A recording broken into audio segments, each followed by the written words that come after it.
Hello YouTube, I Fix It All here, Team I Fix It All.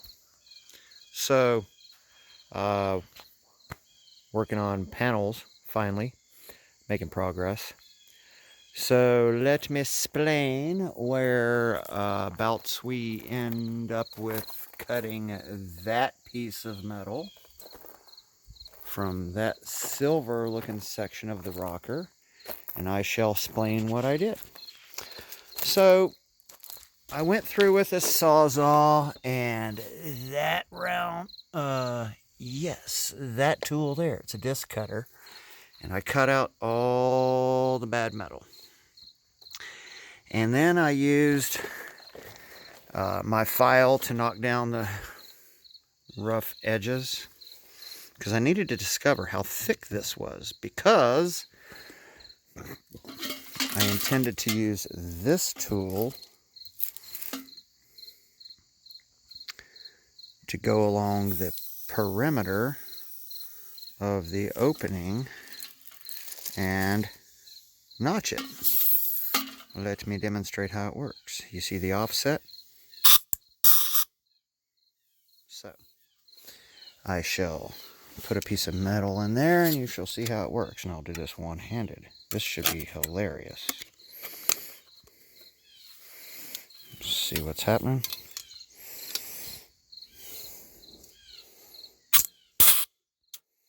And that's just one complimentary little ding. But, what happened?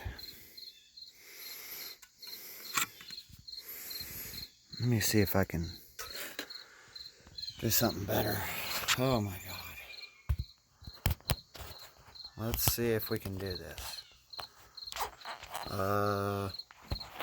Yeah. Let's see what happens.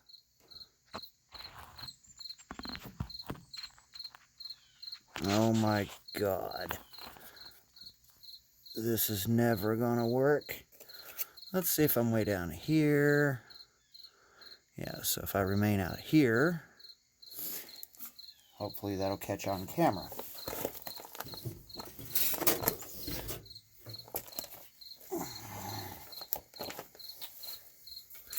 So you see this piece of flat steel here? I shall run it along and perform an offset.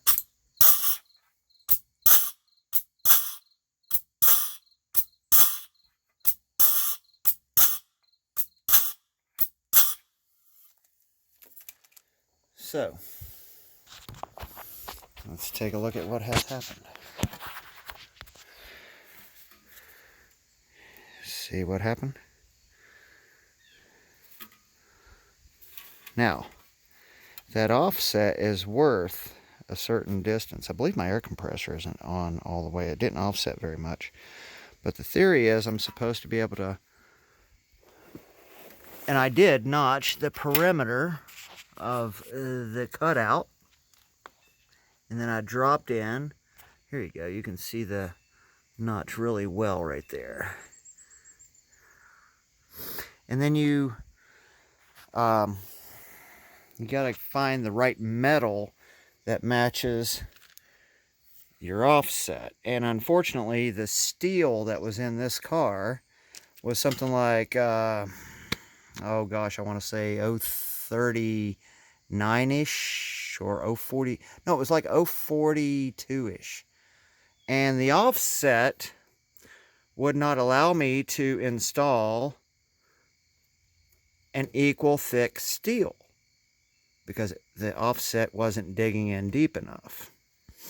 So I ended up having to look around to see what I had laying around that was a little thinner. And so I discovered that this is galvanized 032-ish heavy stovepipe flue for a gas stove. Okay, so it's already galvanized on the exterior. So was the car originally. It was galvanically coated. This is galvanized coated steel. That was galvanized coated steel. This is thinner, and this fits in there. So I used it. Second challenge was verifying that I'm on the same plane with it laying in the notch. So that took some doing, because first of all, the shape I needed to be semi-curved. Well, this is curved. All I had to do was tin snip it out, and with various anvils and steel things and things to shape it against and all that, I was able to achieve this contour. This is what matters right through here. Am I on the same plane? Ideally, I want to be a little lower on the steel here than the red painted surface. Actually, here's my original height, and then there's my offset. I would like to have this steel be lower than this, so that when I come back and I do my fill with short hair fiberglass, or whatever I use, dolphin cream or whatever, but I can fill in this crevasse all the way around, and hopefully I don't have something that stands out like hell. But I'm looking down the entire rocker right now. What in the hell is that? That's my tarp down there. It's getting in the way of the look. Let me fold this up for a second, if it will stay up. Stay. Do as I say. Okay, so this will be helpful. We can get a look down the entire rocker. And as we come around, we start to see that what the hell happened? Focus! What the Good goobly goo. Alright, so she's not too sure why the camera is doing that, but you get the idea. The shape is there. I think it's going to be good. And I just... now, how did I connect it? So, you could have used the other side of this tool. This is really cool. Let's see if I can do it one-handed. So, oh my God. This part does the notching. There's another part of the tool here that does a hole cutout. Yes, it cuts a hole. Let's see if we can do that. So, I'll get set up. And there we go. It's supposed to pop a hole, and it did. So, I could have popped holes and laid my metal on, and then came back and tack welded to the car. But my judgment was I didn't want to weld for a few reasons. The interior of that rocker, there's significant amounts of corrosion on the interior of the rocker, but I loaded it down with phosphoric acid. I'm just crossing my fingers, okay? And then there's another product you can buy called panel bond, which is, think of it as 2 sticks of caulking material in one unit that takes a special gun that has 2 plungers that you squeeze the handle, and the it's a 2-part epoxy. It mixes as you pull the trigger, and you lay a bead down on your notched surface, and then you put your new panel up. And then, of course, there's other epoxies. So I'll just cut to the chase here. I used the original blend of JB Weld. And I drilled and used number 4 screws, which, to give you a sense of scale,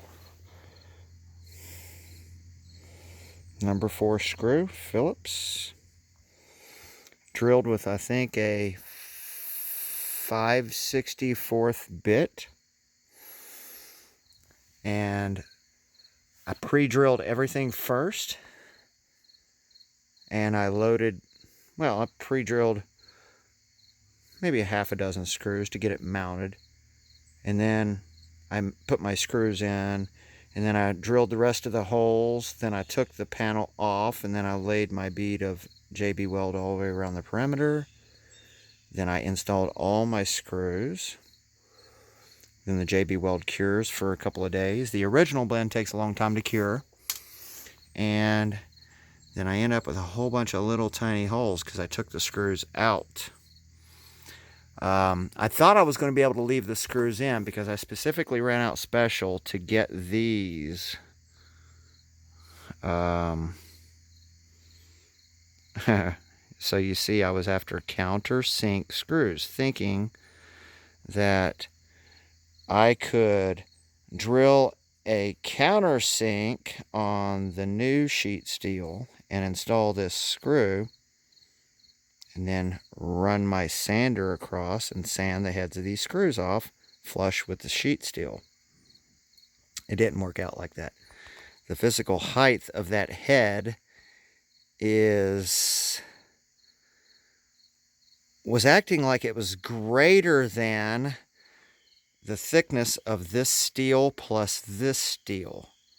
The height of that head. And I don't know why, but I did not feel confident I could sand the heads down. So I just took the screws out. It's epoxied. It's my choice. You may not like it. Leave a comment if you like. But anyway, this is installed and it's rough sanded. I'm going to lay some primer on it just to get it in a holding pattern. I completed the other side last night, which was an oddball shaped opening, but I achieved it. And I got this piece installed. And let's see. I look down on it. Can't tell. By the way, just so you know, that little tiny bend right there was a son of a gun to dial in, to get the appropriate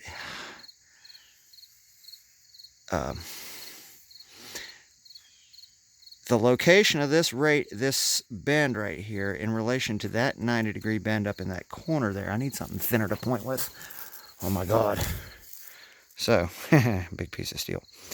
This 90-degree bend right here, with relationship to the location of this bend, was pretty important to me, and it turned out all right. And anyway, it was the same process over here. Notch out the perimeter of the opening, make your fabric cobble your sheet steel up, and we can look at the height profile of the new sheet steel. And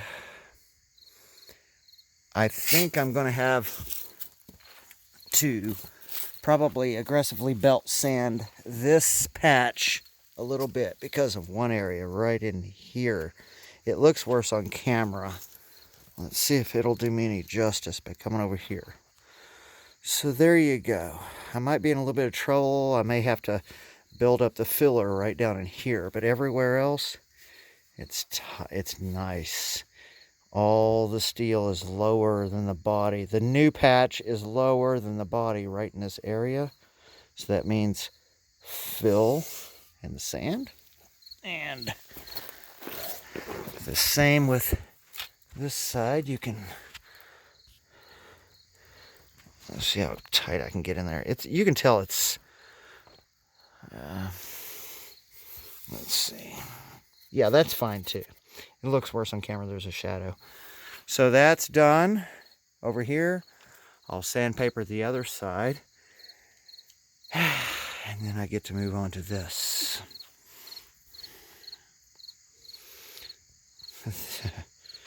Yeah, no words. I'll figure it out though. It'll just take me a little bit. Whatever I end up doing here, it's going to probably end up with a exact custom piece of steel that goes in this hole with magnets bridging that sheet steel so that I can tack weld it in. And of course, the other half of the team was recommending, she was recommending that, I think I literally just farted on YouTube.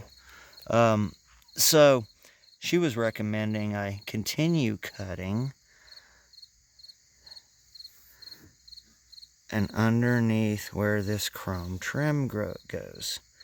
That way I can have more access to this, which is, yes, we can call it structural. There is a jack point here. That's what's pissing me off. This needs to be sturdied up because this is where you're supposed to jack the car up. But the wheel well is right here. So I'd have to stop cutting. I'd have to come along this original line and be pretty damn good at figuring out where I gotta stop cutting and cut under the area where this chrome trim is. But that's a lot of, I don't know, I just hate going into an area that's not under jeopardy. But this is what I get for being a shade tree mechanic. Trying to do the best I can with, you know, with what I got, and that's done. The other side's done, and basically done meaning now I'm ready to ignore it, and when we come around to exterior body work, it will be worked on a little heavier to get it smoothed out on this arch and this plane, and of course that'll involve some fiberglass and what have you. Anyhow, hope you enjoyed. Moving along. Thank you.